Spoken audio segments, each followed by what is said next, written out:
Adolphus is better. With Noah, he's really locked in, so sometimes you gotta snap him out of that just killer mentality, just so you can get him to notice more stuff. But that he's very instinctual, so he's going to be able to feel stuff, and he's going to be able to get to the quarterback just purely on athletic ability and instincts, because he's a playmaker. And then Adolphus is also a playmaker who's going to be a lot more calm on the field, and I get to talk to him, and he's going to ask me what the play is, and then relay it to Noah or relay it to Joey and stuff like that. Which guy's the most athletic of the rookie band? It's not me, but I think it's, I don't know, because I don't know. Maybe Adolphus? Maybe Adolphus. I don't know. Joey's pretty athletic. But then you got Noah, so that's it. Yeah, a lot of athleticism on the D-line.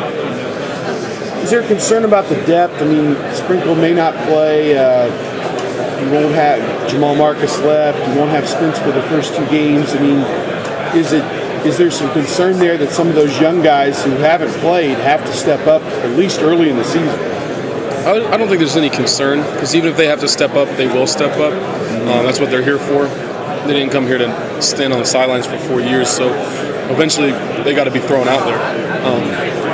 But yeah, we don't have Noah for the first 2 games, and Jamal and Tracy got in trouble or whatever, but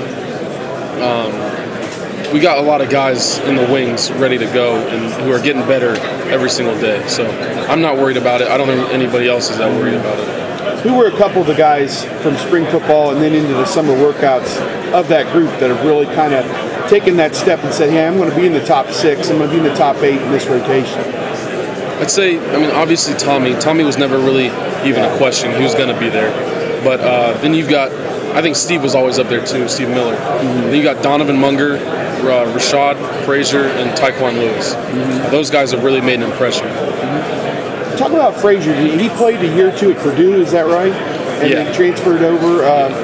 That's kind of an interesting story. I mean, that he'd leave one school to go to another and be a walk-on and whatever, and maybe he'll get a scholarship now. But he really played well in the spring game and showed people, hey, I can play for Ohio State if they need me. I mean, it's kind of an interesting story, really. I think his whole idea was to be able to transfer to Ohio State.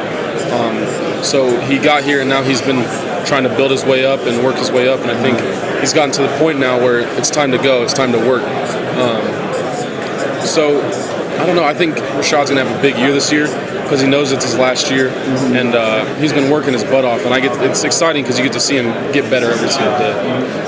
Adolphus is a guy that you kind of scratch the surface of what he could do here and there.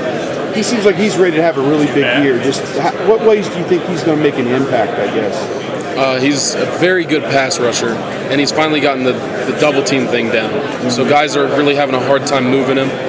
He needs to be more consistent with stopping the double team, but he's figured it out and how to play on the interior, which is huge. And then he's dangerous on the interior pass rush because of how shifty he is and how fluid he is. Talking about Noah, I mean, he's got great athletic ability. What's a way that he can take his game to an even higher level and be an All-Big Ten or an All-American type performer in the games he gets to play this year? I'd say he has to learn how to get out of the tunnel vision and just broaden his awareness on the field, because he does have an amazing amount of athleticism and just instincts on the field, but sometimes things get by him because he's so just locked in on one thing that he doesn't notice maybe someone flying across the front. But he's gotten a lot better at that in the spring, and he's worked really hard on being able to be more aware. You guys are playing with 5 night games next year. Obviously that's been kind of progress in the last couple months. What went through your mind when you guys were playing that many prime-time slots? I was excited. Yeah, I was excited. I love night games. You get to be under the lights. Fans are rowdier. You get more time to wake up and be ready and prepare. So I love night games. Can you ever imagine the Michigan game being a night game? Would you like that? That'd be freezing. So I could see that, and that game would be nuts if it was. But they have to be careful because a lot of people, like fans, are going to be just frozen solid in the stands. So that's what you got to take into account down or up in the north. It's just night games in late November are probably risky. Mike, have you given much thought to life after football?